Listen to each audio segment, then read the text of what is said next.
속담에 보면 이런 말이 있습니다. 아니 땡꿀뚝에 연기 나랴. 콩 심은데 콩 나고 팥 심은데 팥 난다. 가는 말이 고와야 오는 말도 곱다. 뿌린 대로 거둔다. 여러분, 이 속담들의 공통점이 하나 있습니다. 무엇이겠습니까? 꿀뚝에 연기가 나는 것은 누군가가 아궁이에 불을 띄웠기 때문에 그런 결과가 난 것 아닌가. 그래서 이 속담의 공통적 특징은 모든 것에 원인이 있기 때문에 결과가 있다라고 한다는 인과율의 법칙에 근거한 그런 속담들입니다.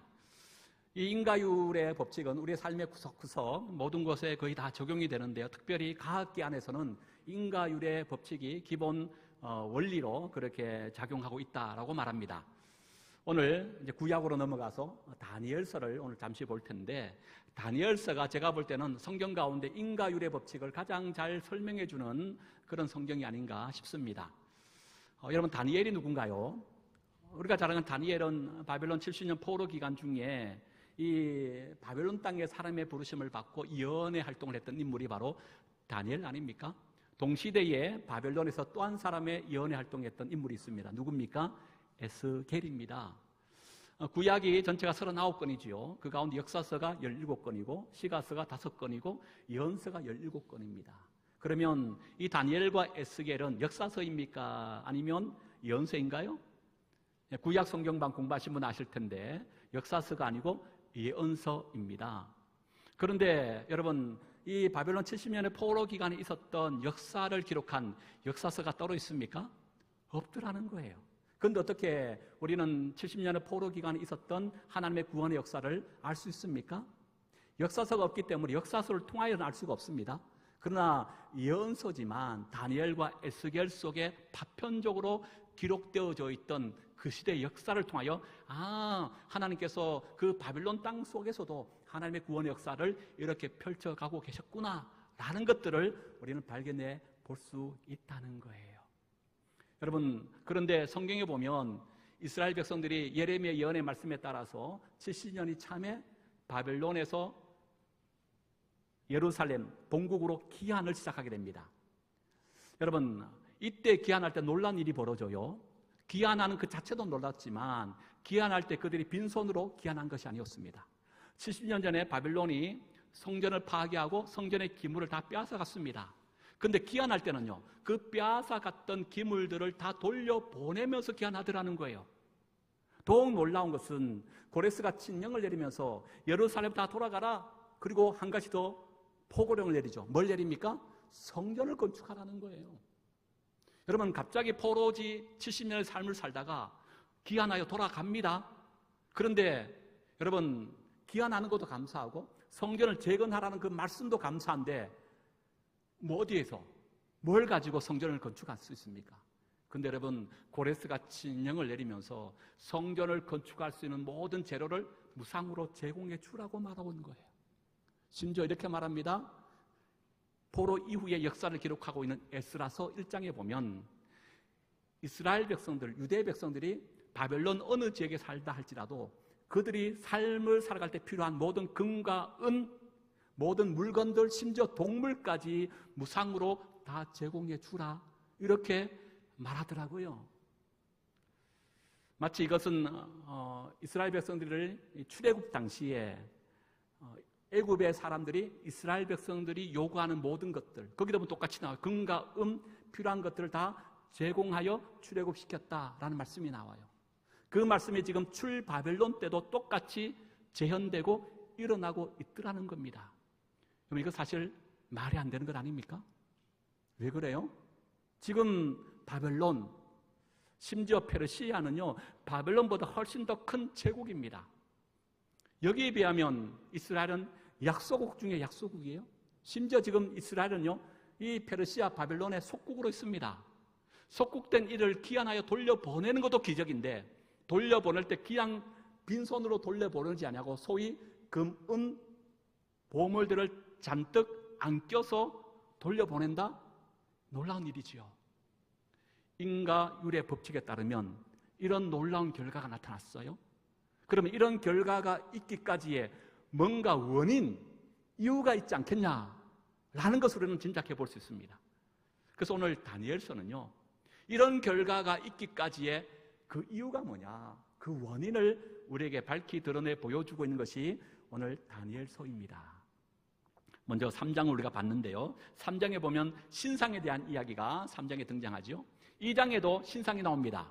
그리고 2장과 3장에 신상이 동일하게 나와요. 그 3장은 바로 2장의 같은 연장선상에서 오늘 3장에 주어졌구나, 이렇게 볼 수 있다는 겁니다. 이 말은 다른 말로 얘기하면 3장을 우리가 바로 이해하려면 먼저 뭘 알아야 된다?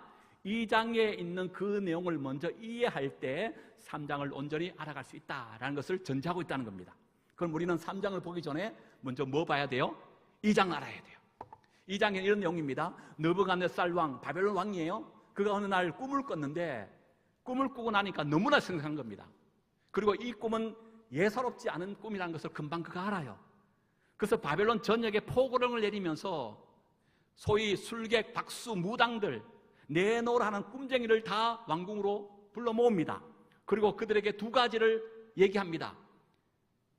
내가 어젯밤에 꿈을 꿨는데 이 꿈을 맞추고 그리고 꿈에 대한 해몽을 반드시 하라. 하지 못할 시는 성경에 보니까 너의 몸을 반으로 쪼개고 너의 집을 거름터기 위해 세우겠다. 뭐예요? 죽이고 멸하겠다는 거예요. 누구까지? 너의 가족 다 죽이겠다는 거예요. 그러나 내 꿈을 맞추고 꿈을 해몽한 자는 금, 은, 보화뿐만 아니라 높은 자리에 세우겠다 라고 명하는 거예요. 여러분, 여기서 뭔가 약간 이상한 부분이 있죠. 뭐가 이상하죠? 대개 꿈을 해몽할 때는 먼저 뭘 알아야 돼요? 뭘 들어야 돼요? 상대방이 지난밤에 무슨 꿈을 꾸었는지 그걸 듣고 해몽하는 것이 꿈 해몽가 아닙니까? 근데 느부갓네살 왕은 지난밤에 무슨 꿈을 꿨는지 말하지 않겠다는 거예요. 여기서 우리는 왕의 지혜를 봅니다. 어떤 지혜입니까? 여러분, 꿈을 먼저 말하고 나서 꿈을 해몽하면 해몽가가 100사람이면 100사람 다르게 그걸 해몽할 것 아닙니까? 그럼 어떤 해몽이 맞는지 알 수가 없는 거예요. 그래서 느부갓네살 왕이 지혜를 짠 겁니다. 용한 해몽가라면 반드시 내가 꾼 꿈을 먼저 맞출 것이다. 그 꿈을 맞추고 그리고 그가 한 해몽은 참 해몽일 것이다. 이렇게 하기나 싶어 한 거예요. 여러분, 그런데 세상에 아무리 뛰어나고 용한 해몽가를 할지라도 들어야 맞출 것 아닙니까? 당신이 지난밤에 이런 꿈을 꿨다라고 하는 것을 먼저 그 정보를 알아야 거기에 합당한 해몽을 할 텐데 꿈 자체를 말하지 않으니까 아무리 박수, 무당, 술객, 뛰어난 바벨론 전역에 있는 이들이 할지라도 알 길이 없는 거예요. 그럼 그들은 앞날이 뭐밖에 없어요? 쪼개임당하고 그 집안은 풍지박상, 멸망밖에 없습니다. 그런데 이때 혜성처럼 등장하는 한 인물이 있어요. 그가 누굽니까? 다니엘이 등장하는 거예요. 다니엘이 느부갓네살 왕 앞에 서서 이렇게 얘기합니다. 왕이시여, 지난밤에 왕이 꿈은 이 꿈입니다 라고 꿈을 먼저 맞추기 시작한 겁니다. 왕의 꿈은 큰 신상의 꿈을 꾸었습니다. 머리는 금으로 되어 있고 가슴과 팔은 은으로 되어 있고 배와 넓적다리는 노스로 되어 있고 종아리는 철로 되어 있고 발과 열 발가락은 철과 진으로 되어 있는 그런 큰 신상의 꿈을 꾸었습니다.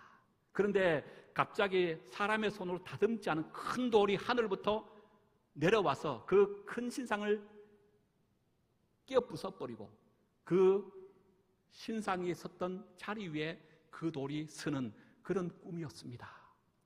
이 꿈이 맞았을까요? 틀렸을까요? 너무나 똑같이 맞았던 거예요.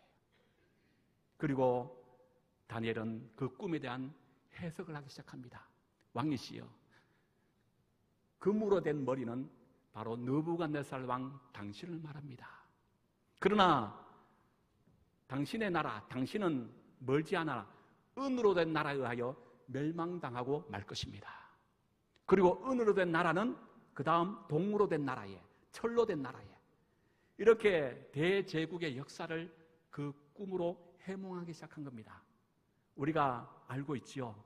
머리는 바로 바벨론이라는 것을, 그리고 그 이후에 페르시아, 헬라, 로마, 예수님의 재림 전까지 일어날 수많은 제국들을 말하고 있는 겁니다.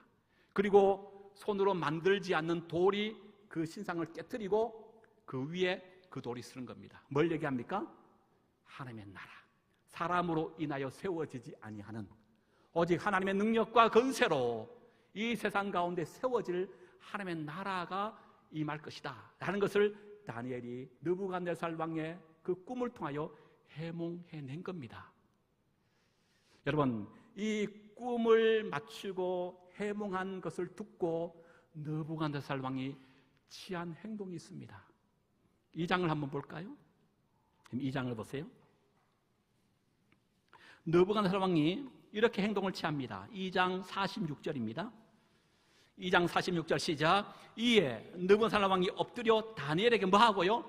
절하고 명하여 예물과 향품을 그에게 주게 하니라. 41절 47절 왕이 대답하여 다니엘에게 이르되 너희 하나님은 참으로 모든 신들의 신이시요 모든 왕의 주제시로다. 내가 능히 이 은밀한 것을 나타내었으니 네 하나님은 또 은밀한 것을 나타내시는 이시로다.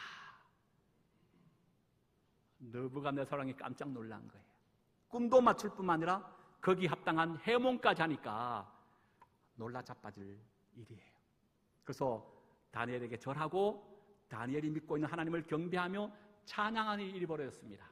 그리고 그 의의 내용을 보면 다니엘을 바벨론의 둘째 가라마 소라하는 총리로 세웁니다.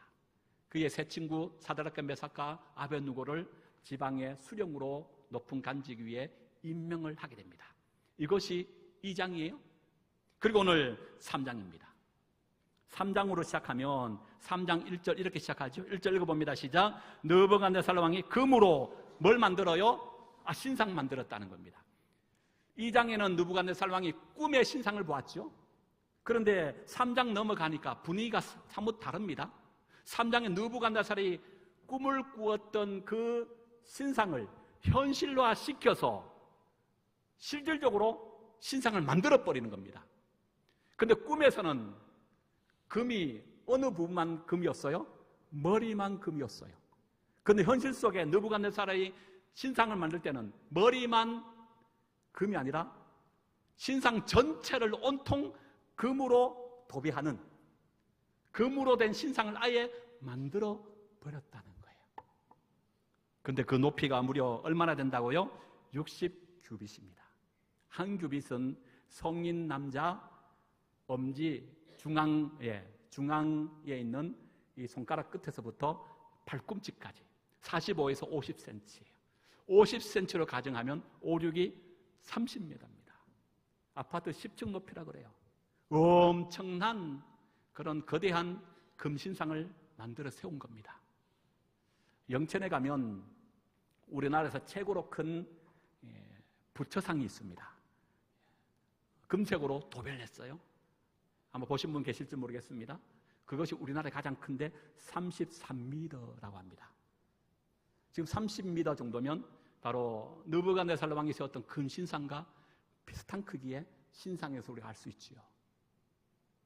여러분, 그런데 이 신상을 왜 만들었을까요?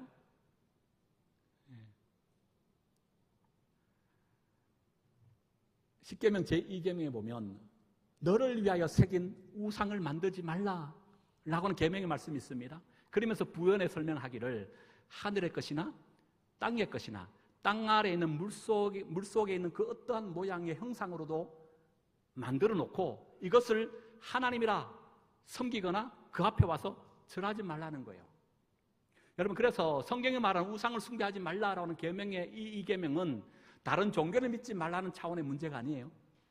고대 군동의 다른 이방의 사람들처럼 사람의 손으로 빚어놓고 형상을, 우상을 만들어 놓고 그것이 하나님, 그것이 우리가 믿는 신이라 그렇게 만들어 놓고 섬기지 말라는 거예요. 왜요? 하나님은 인간이 만들어 놓은 그 우상 안에 갇혀 계신 분이 결코 아니기 때문에 그래요. 그런데 오늘 성경에 보면 여러분, 우리가 1절부터 7절까지 읽었습니다마는 매 구절마다 반복되는 하나의 문장이 있습니다. 그게 뭐냐면 느부갓네살 왕이 세운 신상, 느부갓네살 왕이 세운 신상, 느부갓네살 왕이 세운 금신상 무려 5번이나 기록되고 있습니다. 무슨 얘기일까요? 물론 일국의 제국의 왕이지만 그 느부갓네살 왕도 인간에 불과하다는 거예요. 인간이 세운 신상은 뭐에 불과하다? 우상에 불과하다. 예. 그러니까 힘이 있어요? 능력 있어요? 없어요? 없다는 거예요. 우상은 그저 우상에 불과한 겁니다. 그 이상도 그 이하가 아니에요. 근데 사람들은 사람의 손으로 만들어 놓은 우상 앞에 비나이다 비나이다 구하고 있는 거죠. 다 헛것이라는 것을 말씀하고 있는 거예요. 그런데 여러분, 느부갓네살 왕이 왜 이렇게 신상을 만들었을까요? 그가 본 꿈은 머리만 금이었는데 현실 속에서 이 신상을 만들 때는 온통 정수리부터 발끝까지 금으로 도배하여 만든 큰 신상을 세웁니다. 왜일까요? 한번 고민해 보셨나요? 다른 이유가 아닐 겁니다. 다니엘의 꿈의 해석에 따르면 머리만 금이요, 그 금의 나라는 누구의 나라? 바벨론이고 느부갓네살 왕 당신을 말합니다. 그러나 당신의 나라는 영원한 것이 아니고 그 다음 은으로 된 나라에 의하여, 곧 페르시아에 의하여 머지않아 멸망당할 겁니다. 이 느부갓네살 왕은 다니엘의 꿈의 해몽을 듣고 역이용한 겁니다. 그러면 우리나라가 멸망당하지 않고 나의 왕위가 영원히 지속되기 위해서는 머리만 금이 아니라 온통 신상 자체를 뭘로 만들어버리면, 금으로 만들어버리면 내 나라 바벨론은 영원할 것이고 내 왕위는 끝까지 지속될 것이다. 이렇게 착안한 거예요. 그래서 만들어낸 것이 어마무시한 크기의 금으로 된 신상을 떡하니 만들어 놓았다는 거예요. 그러니까 이 금신상은 뭘 얘기합니까? 바벨론 왕의 욕망을 투영해 낸 거예요. 그의 욕망의 산물로 세워진 것이 금신상이었다고 하는 사실입니다. 문제는 여러분, 오늘 바벨론 왕 느부갓네살 왕만 이 금신상을 세울까요? 저는 생각해 보건대 여러분들은 모르겠고 저 자신의 말씀에 적용해 보면 저도 알게 모르게 이런 금신상을 마음 한구석에 세워가고 있더라고요. 여러분 어떻습니까? 우리가 말씀을 보면서 저 나쁜 놈 2장에서는 그 꿈의 해몽을 듣고 하나님을 경외하고 하나님을 노래하며 찬양했던 이 느부갓네살 왕이 3장에 들어가면 자기를 위하여 욕망의 산물로서의 금신상을 만드는 거예요. 사람이 완전히 바뀌었잖아요. 어떻게 저런 사람이 있을 수 있어? 손가락질을 할 줄 모르지만 사실 느부갓네살 왕의 금신상은 나도 모르게 내 마음속에 똑같은 신상을 만들고 있지 않느냐는 거예요. 어떤 사람은 권력의 금신상을 만들어요. 어떤 사람은요, 명예의 금신상을 만들어요. 모든 사람이 자유할 수 없는, 어떤 사람은 우리 모두는 어쩌면 돈이라고 하는 물질의 금신상을 세우고 있는 것 아닌가라고 하는 것이지요. 여러분 어떻습니까? 요한계시록 17장과 18장에 보면 큰 성 바벨론에 대한 얘기가 나와요. 그리고 20장에 넘어가면 거룩한 성 예루살렘이 나옵니다. 그런데 이 세상은 두 세계 간의 충돌이에요. 큰 것을 추구하는 세상과 거룩함을 쫓아야 할 교회의 충돌이 일어나고 있다라는 것을 지금 말하고 있습니다. 세상은 끊임없이 우리가 뭐라고 속삭입니까? 큰 사람 돼야지, 큰 회사 다녀야지, 큰 용봉, 큰 돈, 큰 자리에 올라가야지. 그래야 성공하는 거야. 그래야 네가 행복할 수 있어. 세상은 끊임없이 우리 가운데 뭘 요구한다고요? 큰 것을 요구해요. 그러나 하나님은 우리 가운데 큰 것을 요구하는 것이 아니고 뭘 요구해요? 거룩한 것을 요구하고 계시더라고요. 예. 거룩은 카도시입니다. 분리되다, 구별되다는 뜻이에요. 큰 것이 판이치는 세상 속에서 성도된 우리는 어떻게 살라고요? 저들과 구별되고 따로 떼어져서 하나님의 말씀에 따라 거룩한 삶을 살라라고 하나님이 요청하고 계신 거예요.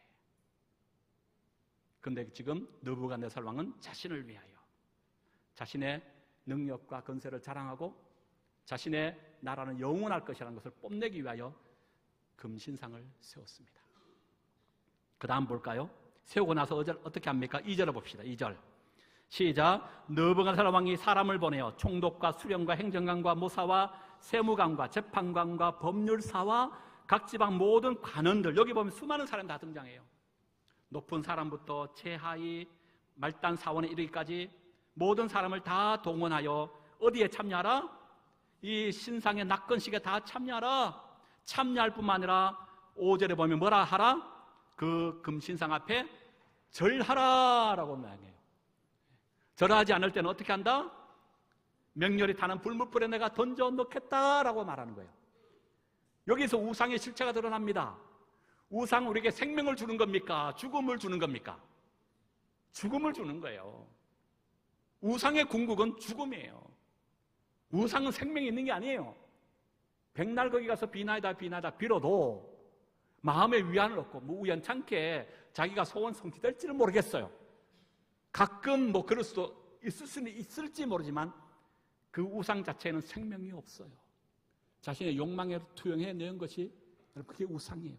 십계명의 2계명도 분명히 말하잖아요. 너를 위하여 새긴 우상을 만들지 말라는 거예요. 누굴 위하여?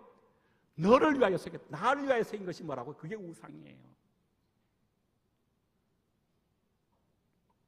우상에는 능력이 없어요. 힘이 없어요. 그런데 거기 가서 절하라는 거예요. 절하지 않을 때는 뜨거운 불뭇불에 다 던져 죽이겠다. 우상의 실체가 분명히 드러나는 거죠. 이것은 마치 또한 요한계시록 13장을 우리가 연상해 볼 수 있어요. 그 유명한 666이 나오죠. 13장에 보면 이마와 오른손에 표를 받아요. 그 표를 받은 자만이 상거래, 매매, 길드라고 하는 상인조합에 가입이 되어 수 있어서 경제활동을 있는 겁니다. 그 666이라는 표를 받지 못하면 경제활동을 할 수 없어서 살아갈 수가 없는 거예요. 곧 죽음이라는 겁니다. 그러면 이 666, 이마와 오른손에 표 받는 것, 그 표를 누가 받아요? 그것은 베레칩이 아닙니다. 바코드도 아니에요. 그 당시의 배경을 말하고 있는 겁니다. 그 배경 속에서 말씀을 적용하고 있는 거예요. 그 당시 절대적인 신은 로마 황제였습니다.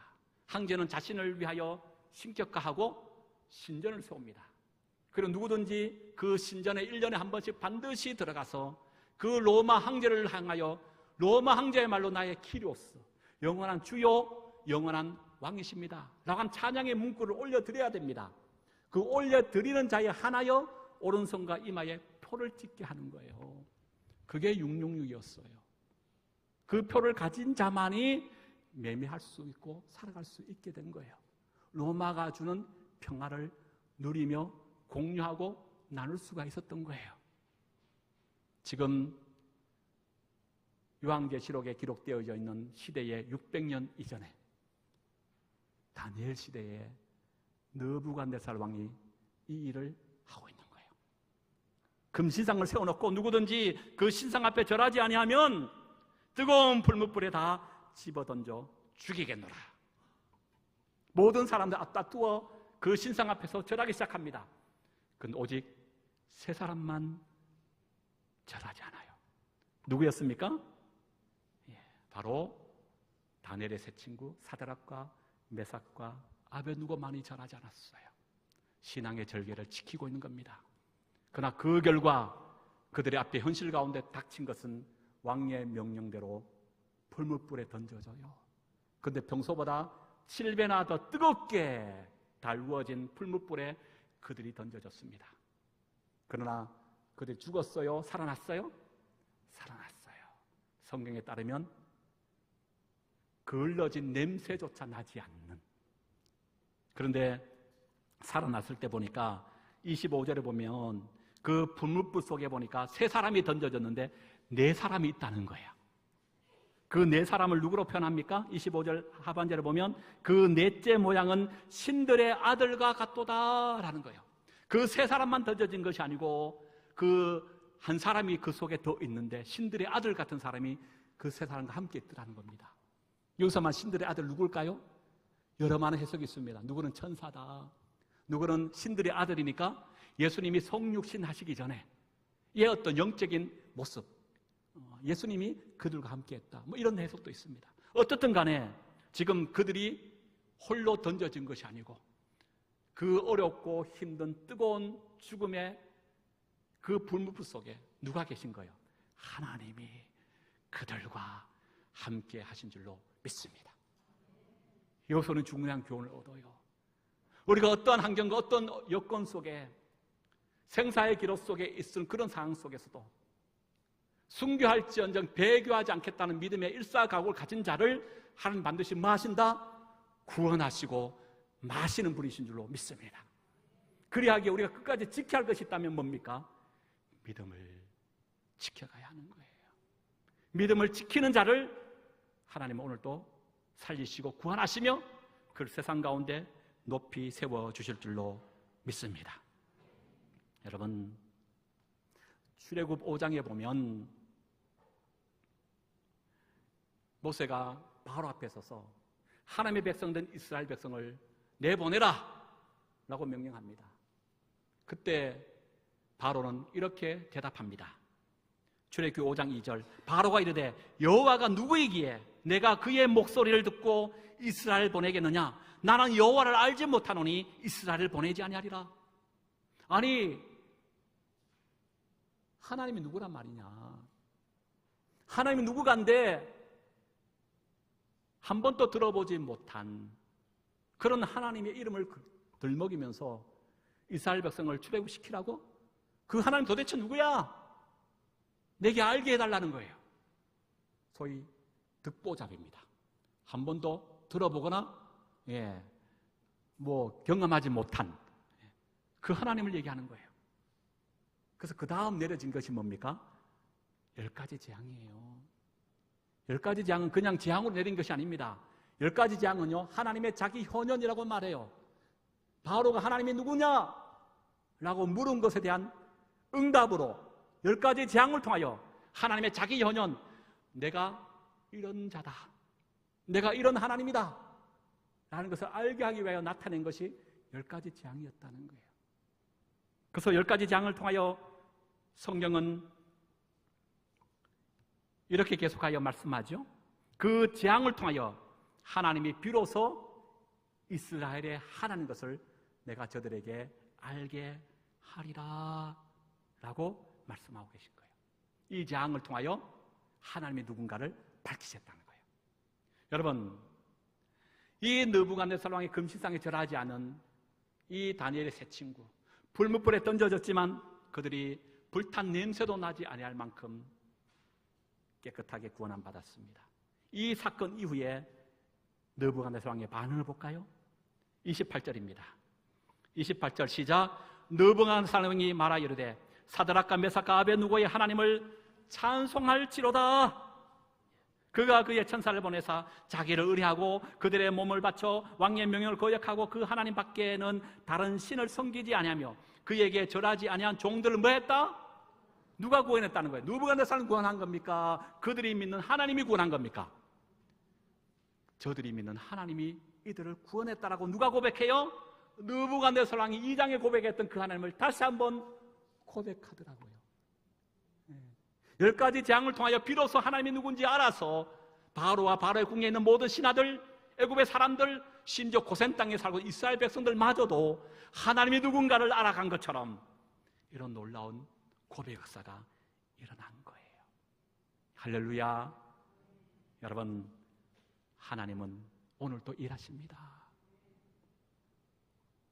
인과율의 법칙.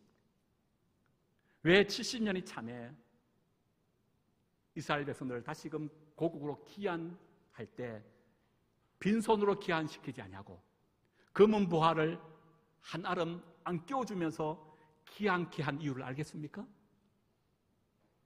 70년 동안 이국 말리 멀리 떨어져 있는 그 바벨론 땅에 하나님이 함께 한 거예요? 함께 하지 않는 거예요?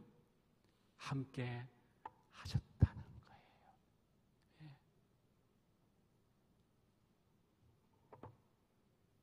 마치 기생라합처럼 하나님의 말로 산천하지의 하나님이십니다. 그 70년 바빌론 기간 동안에 바벨론의 느부갓네살 왕과 그 바벨론 모든 사람들과 포로로 끌려간 이스라엘 모든 백성에 이르기까지 하나님이 누구신가를 그들은 똑똑히 보고 경험하고 체험하게 되어졌더라는 거예요. 그래서 그들이 귀환할 때 그냥 돌려보낼 수가 없었던 겁니다. 그들이 위대해서가 아니고 그들 배후 속에 역사하신 누구 때문에? 하나님 때문에 그런 거예요. 여러분, 스가랴서에 보면 포로로 끌려갔던 이스라엘의 모습 이렇게 소개합니다. 불에서 꺼낸 그슬린 나무예요. 불에서 꺼낸 그슬린 나무. 여러분, 우리가 장작을 피우다가 그 장작불에 모닥불에 그 나무까지 하나 끄집어내면 볼품이 있어요, 없어요? 타다가 난 까만 거, 아무짝에도 쓸모없는 거잖아요. 포로로 끌려간 이스라엘 백성의 모습이 이렇다는 겁니다. 볼품 없고 힘 없고 능력 없는 거예요. 그런데 대제국 바벨론이 대제국보다 큰, 바벨론보다 훨씬 더 큰 페르시아가 이들 고국으로 귀환하여 보낼 때에 그 문부화를 여러분 다 안겨서 보내는 것은 그들이 위대해서가 아니고 그 배후 속에 역사하셨던 누굴 만났기 때문에 하나님의 살아계심을 70년 바벨론 포로 기간 동안에 세상 열방과 민족이 경험했기 때문인 줄로 믿습니다. 하나님은 그래서 지금도 일하시는 거예요. 한번 따라할까요? 세계사의 주인은 하나님이십니다. 세계사의 참된 왕은 하나님이십니다. 여러분, 이제 뭔가 앞뒤가 맞아지시나요? 왜 귀환할 수밖에 없었고 귀환할 때 빈손이 아니라 이렇게 큰 대접을 받으며 귀환케 되는지 그 원인을 이해하시나요? 하나님 오늘도 이렇게 일하실 줄로 믿습니다. 말씀 하나만 조금 더 연결하여 보고 마칠까요? 적용 개념으로 여러분, 오늘 다니엘의 세 친구 느부갓네살의 그 신상 앞에 절하지 않는 사드락과 메삭과 아벳누고로 조금 더 집중해 보십시다. 여러분, 이 세 사람은 어떤 사람입니까? 신앙의 절개를 지키기 위하여 자신의 목숨마저도 내어놓았던 사람들입니다. 그렇죠? 오늘 이 사람들의 모습을 우리가 조금 봐야 된다는 거지요. 여러분, 거룩은 구별되다, 성별되다, 따로 떼어지다. 세상의 한복판을 살아가지만 세상의 논리와 가치 따라 살지 아니하고 하나님의 말씀에 따라 살아가는 삶을 말합니다. 그것이 성도요 거룩한 백성이에요. 여러분, 우리는 아무도 살지 않는 깊은 산중이나 사막 한가운데서 구별된 자들이 결코 아니라고 하는 거예요. 세상 한복판에서 세상의 중심에서부터 그곳에서 보내져 그곳에서부터 구별된 자 성도임을 여러분 기억하십시오. 그래서 교회는요, 절처럼 깊은 산중에 세워진 것이 아닙니다. 세상 한복판에 세상 한가운데 세워져 있습니다. 왜요? 우리는 세상에 보냄받은 자들이기 때문에 그래요. 이 세상이 하나님이 일하시는 역사의 무대이기 때문에 그렇다는 거예요. 그래서 요한복음 18장 18절 예수님이 이렇게 말씀합니다. 아버지께서 나를 세상에 보내신 것 같이 나도 그들을 세상에 보낸다고 말해요. 마태복음 28장 18절과 20절에 예수께서 나와 말씀하여 이르시되 하늘과 땅의 모든 것을 내게 주셨으니 그러므로 너는 가서 어디로 가요? 세상으로 가라는 거예요. 그곳에 가서 모든 민족을 제자로 삼아 아버지 아들과 성령 이름으로 세례를 주고 내가 너에게 분부한 모든 것을 가르쳐 지키게 하라. 볼지어다 내가 세상 끝날까지 너희와 항상 함께 있으리라. 이 말씀을 받은 제자들은 세상으로 나갔을까요? 나가지 않았을까요? 나갑니다. 사도행전 8장 1절 그 나라의 예루살렘에 있는 교회에 큰 박해가 있어 사도 외에는 다 유대와 사마리아와 모든 땅으로 흩어지니라. 8장 4절 그 흩어진 사람들이 두루 다니며 복음의 말씀을 전할세. 우리가 가야 할 본향은 천국이 맞지만 그러나 먼저 어디로 보냄받았다고요? 이 세상이에요. 우리가 발 딛고 있는 바로 이곳에 먼저 보내셨다는 거예요. 그리고 우리가 싸워야 할 곳은 어디입니까? 우리가 발 딛고 있는 이곳이라고 하는 사실이에요. 예루살렘 성전은 파괴되었습니다. 그러나 예루살렘 성전은 파괴된 것이 아니라 사실은 예루살렘에서 바벨론으로 옮겨진 거예요. 왜요? 성전 대신 하나님이 바벨론으로 함께 가셨기 때문에. 이유가 뭘까요? 세상 속에서 누굴 섬기라고? 하나님을 섬기라고. 세상 가운데서 하나님과 동행하라고. 세상 속에서 하나님이 누군지 똑똑히 너의 삶을 통하여 보여주라고.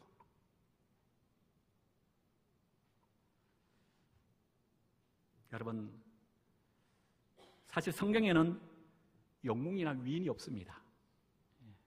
다니엘서도 마찬가지고, 또 다니엘서를 통하여 기록된 다니엘과 그의 세 친구도 마찬가지예요. 그 다니엘서는 개인의 위대함을 뽐내고 자랑하는 개인 정기물이 결코 아닙니다. 여기에 세 친구도 예외가 아닙니다. 오직 다니엘서는 하나님이 어떻게 세계사의 왕이시며 어떻게 당신의 택한 백성을 끝내 보호하시고 구원하시는가, 하나님의 위대하심을 소개하는 성경일 뿐이에요. 그러나 그럼에도 불구하고 하나님의 구원의 역사는 하나님의 사람을 통하여 오늘 또 일하시는 것을 보게 됩니다. 여기에 쓰임받은 자가 다니엘이었고 그의 세 친구들이었다는 거예요.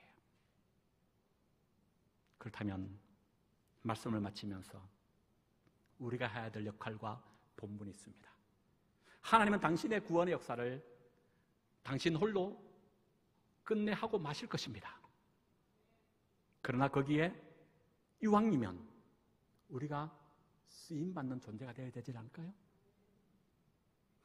이 시대의 다니엘과 그의 세 친구처럼 우리의 삶의 정황이 어땠든지 간에 신앙의 절대 절개를 지키며 순교할지언정 배교하지 않겠다 일사각오를 가지고 세상의 가치관은 큰 것을 쫓는 세상에 살아가지만 구별되고 분리되어 거룩함을 쫓아 행하며 하나님의 끝내 당신의 택한 백성을 구원하시고자 마시는 우리의 삶과 우리의 행함을 통하여 우리를 통하여 일하신 그 하나님을 드러내고 나타냄을 통하여 죽어가는 세상을 밝히고 세상 속에서 하나님이 하나님 되시는 것을 증가하여 드러내는 그 삶, 우리의 작은 말 한마디가, 우리가 말하는 작은 행동 하나가 우리가 비춰지는 그 얼굴 빛을 통하여 이야, 느부갓네살처럼 당신이 믿는 하나님이 참 하나님이구나, 당신이 믿는 하나님이라면 나도 믿고 싶다,